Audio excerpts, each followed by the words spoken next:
Hello guys, dito tayo ngayon sa likod ng ating bahay, sa ating garden. Dahil yung mga kalamansi natin na tanim ay pinapalipat ko dito sa left side. Kasi sabi ko nga nakaraan ay gusto ko sila ilipat pati ang ating mga tanim na talong. Dahil kung sakali man ang lumaki ang ating mga kalamansi ay siksikan sila.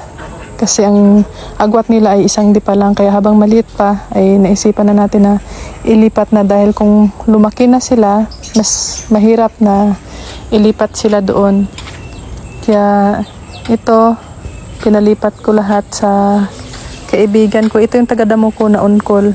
Kapag may kailangan ako sa kanya, pinapapunta ko siya dito sa bahay. Tapos ito yung mga sabit-sabit natin na hagdan-hagdanan ng ating mga gulay. Pansin nyo, wala nang nakabitay-bitay. Yan o. Wala nang nakabitay. Pinatanggal ko na siya dahil hindi na siya namumunga. At magpapalit na tayo ng panibago nating tanim.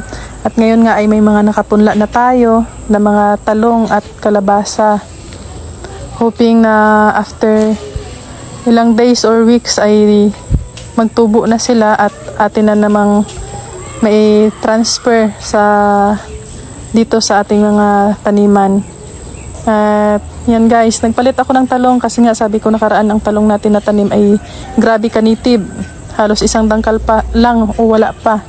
Kaya nagpalit ako ng mahaba na klase ng talong para at least sulit din yung ating pagtatanim, pagdilig-dilig. At yun lang guys, thank you.